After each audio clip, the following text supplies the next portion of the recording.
Assalamualaikum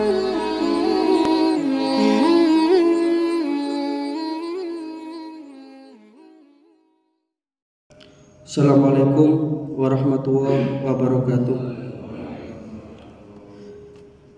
Alhamdulillahi wa kafa, wassalatu wassalamu ala nabiyil mustafa Muhammad ibni Abdillah wa ala alihi wa sahbihi wa mawalah, wa la hawla wa la quwata illa billah. Amma ba'du, subhanaka la ilma lana illa ma 'allamtana innaka antal alimul hakim. Rabbi shrah li sadri wa yassir li amri wahlul 'uqdatam min lisani yafqahu qawli. Bapak Ibu hadirin jamaah salat subuh rahimakumullah. Kita lanjutkan pelajaran kita hadis arba'in, yang pada kesempatan ini kita memasuki hadis yang ke-18 yang berisi tentang 3 wasiat dari Rasulullah Shallallahu Alaihi Wasallam. Kita baca hadisnya. Al-hadisus tsaminu asara an Abi Darrin Jundub bin Junadata wa Abi Abdurrahman Mu'adz bin Jabalin radhiyallahu anhuma an Rasulillahi sallallahu alaihi wasallam qala ittaqillaha haitsuma kunta wa atbi'is sayyi'atal hasanata tamhuha wa khaliqin nasa bi khuluqin hasanin. Rawahu Tirmidzi wa qala hadisun hasanun wa fi ba'din nusakh hasanun sahihun. Hadis yang ke-18 dari sahabat Abu Dar Jundub bin Junadah dan Abu Abdurrahman Mu'adz bin Jabal radhiyallahu anhuma, dari Rasulullah Shallallahu Alaihi Wasallam, beliau bersabda, bertakwalah kepada Allah dimanapun engkau berada. Iringilah perbuatan buruk dengan perbuatan baik, maka kebaikan akan menghapuskan keburukan. Dan pergaulilah manusia dengan akhlak yang baik. Hadis riwayat Tirmidzi. Ia mengatakan hadis itu hasan, dan dalam sebagian naskah dinyatakan bahwa hadis ini hasanun sahihun, hasan sahih. Dalam hadis Tirmidzi terdapat pada nomor 1987, dan di dalam riwayat Ahmad terdapat di dalam nomor 153. Baik Bapak Ibu hadirin yang saya hormati, sesuai dengan waktu yang tersedia, mari kita ungkap secara singkat 3 pesan Rasulullah Shallallahu Alaihi Wasallam ini.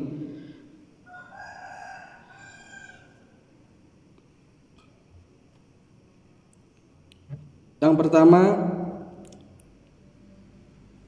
bertakwalah kepada Allah dimanapun engkau berada. Yang kedua, iringilah perbuatan baik, iringilah perbuatan yang buruk dengan kebaikan.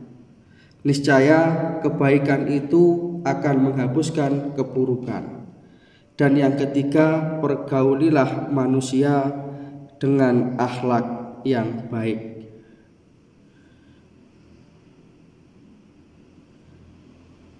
Yang pertama, takwa diperintahkan oleh Rasulullah SAW untuk kita bawa haitsumakun, di mana saja kita berada. Karena takwa ini adalah semulia-mulianya akhlak. Dan takwa inilah yang paling banyak menjadi sebab orang itu masuk ke dalam surganya Allah Subhanahu wa taala. Sebagaimana sabda Rasulullah SAW dari Abu Hurairah radhiyallahu an, beliau berkata, Su'ila Rasulullah sallallahu alaihi wasallam an aktsari ma yudkhilun nasa al-jannata. Rasulullah sallallahu alaihi wasallam ditanya tentang perkara yang banyak memasukkan orang ke dalam surga. Faqala, maka Rasulullah menjawab, taqwallah wa husnul khuluq. Takwa kepada Allah dan akhlak yang baik. Wa su'ila an aksari ma yudkhilun nasa annar. Dan beliau juga ditanya tentang sebab yang paling banyak menjadikan orang itu masuk ke dalam neraka. Faqala, Rasulullah sallallahu alaihi wasallam menjawab, al-fam wal farju, yakni karena mulut dan karena kemaluan. Hadis ini diriwayatkan oleh Imam At-Tirmizi dalam nomor hadis 2004 dan Ibnu Majah pada nomor hadis yang ke 4246. Jadi takwa ini yang paling banyak menjadikan orang itu masuk ke dalam surga. Takwa ini berasal dari kata waqa yaqi wiqayatan, yang artinya adalah menjaga diri atau menutupi diri dari sesuatu yang berbahaya. Artinya menjaga diri dari hal-hal yang dilarang oleh Allah Subhanahu wa taala, menghindarkan diri dari sesuatu yang bisa menyebabkan ia masuk ke dalam neraka. Sayyidina Ali karramallahu wajhah menyatakan tentang takwa ini, at-taqwa al-khaufu minal jalil. Takwa itu artinya adalah engkau takut kepada Allah. Ini menurut Sayyidina Ali. Jadi yang dikatakan takwa itu al-khaufu minal jalil, engkau takut kepada Allah al-jalil, yang maha lembut. Wal amalu bit tanzil, dan engkau beramal bit tanzil, dengan apa-apa yang diturunkan oleh Allah Subhanahu wa taala. Artinya di dalam ibadah selalu berdasarkan kepada Al-Qur'an dan sunnah Rasulullah tentunya. Wal qanaatu bil qalil, dan engkau bisa menerima terhadap apa yang sedikit dari yang kamu terima. Artinya qanaah, pandai bersyukur. Wal isti'dadu li yaumir rahil, dan engkau mempersiapkan diri untuk menghadapi yaumur rahil, hari perpindahan, artinya kehidupan akhirat. Ini definisi atau pengertian takwa menurut Sayyidina Ali karramallahu wajhah.